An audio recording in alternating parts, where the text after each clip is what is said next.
guys, this is my episode review of Conspiracy. It was a very good episode. It was a very Zod-centric episode.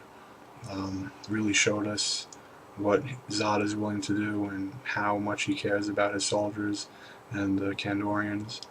Um, I really got an idea that he's beginning more and more to not trust the humans. And really, what happens in this episode gives him a very good reason to not trust the humans.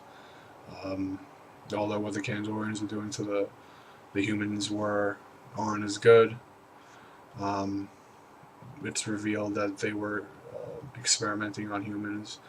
This is sort of hinted at with John Corbin, and when he was killed, he was brought back by the Kandorians, and but it's finally revealed in this episode they are doing that, and Vala, who was in on it, is the sister of Feora, and she's kidnapped by this doctor called Dr. Chisholm.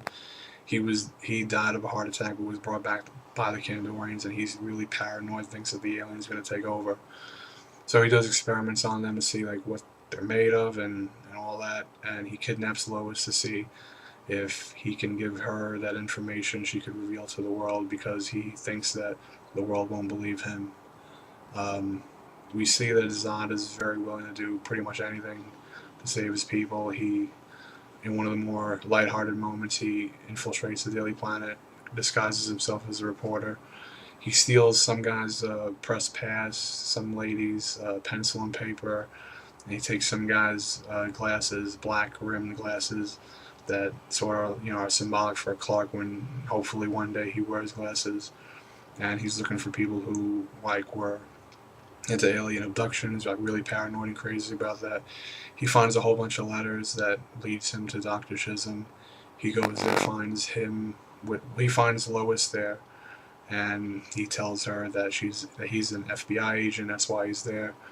And he finds Vala, and he says what animal did this to you? And you really feel bad for him. You feel bad for the Kandorians. They should have powers, they don't, but not have them having them not have powers makes you feel sorry for them that much more, knowing that there are people out there who will kidnap them and do experiments on them. And he has killed other Kandorians that he's kidnapped. Dr. Chisholm, I'm talking about. Zod turns around to find Dr. Chisholm. He walks forward. Chisholm shoots him, and Clark eventually comes, saves Vala, and he says, I have to save you. Tells Zod this because that was his last wish from his father. Zod says, you can't save me, and then he dies. As Clark is holding his hand, Zod dies, his hand falls to the ground.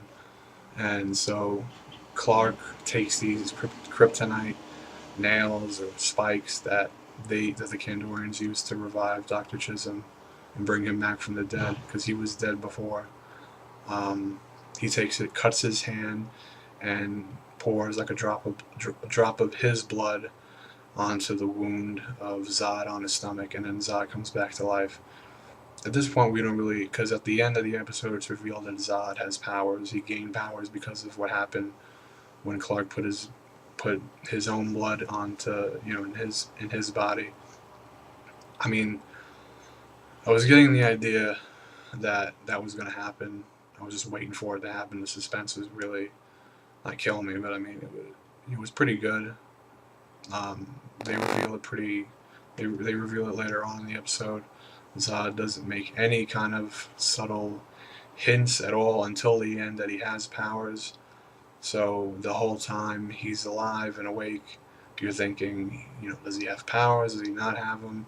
I'm glad he does have them now, because now that gives the writers the excuse. It gives them a good way to have a powered up Clark versus a powered up Zod. Whether Zod is gonna whether he's gonna find a way to replicate that and do that for the rest of the Kandorians, I don't know how that's gonna happen. But if it's just Clark and Zod with powers, that'd be great.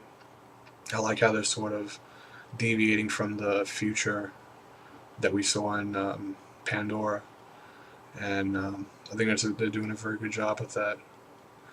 And before I just talk about the end with Zod and when he reveals his powers, I just want to say Chloe and Oliver are really developing a relationship.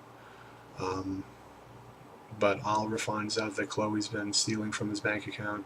She says she's just borrowing in order to give the planet insurance, to buy them insurance. And what's revealed is that she has a like a storage area of just kryptonite that she's gotten, and um, she has kryptonite daggers, kryptonite knives, kryptonite, just blocks of kryptonite in this place, and um, it's she said it's to protect the planet, but it's also to protect Clark. I don't know how. I don't know what that means. Um, Towards the end, Oliver and Chloe they agree to not tell Clark about the kryptonite. Whether that's going to come into play in the future, I don't know. But it was good. It was good to see, and it's more evidence that Chloe, there's something darker about her in this season than in previous seasons. I think Oliver towards the end says, you have a set of rules for everyone else, but there are different rules or different boundaries for you, meaning that she gives herself all this power, all of this control over others, that she has like tracking devices on this person, tracking devices on someone else or something else, but she doesn't want anyone else knowing what she does. It's good what they're doing with her, but hopefully they bring her back to the Chloe that we all know and love, or at least they resolve this quickly, because I don't know how much longer they're going to go with this, because it's apparently Allison Mack's last season unless she gets into season 10. And the last thing I want to talk about is Zod revealing that he has powers. He goes up, he tells Clark, sends him a text message that to meet him at the top of the roof at the Daily Planet, and he's talking to him. He says, thank you for what you did. Clark and Zod shake hands, and it's hinted that Clark is beginning to trust Zod and beginning to want to do something for the Kandorians, and that he thinks of them as more of a family instead of just adversaries. And it's good to see that Clark is thinking that way, but Zod is sort of deceiving him now, because he's sort of making it out as if he still has pain from where the bullet shot him in the stomach. And then when Clark walks away and closes the door behind him, Zod takes his hand away from his stomach to reveal that he's not in pain. He walks to the edge, and he makes the same pose that Clark makes pretty much in the first episode of this season, where he's on the Statue of Liberty, and Zod has his arms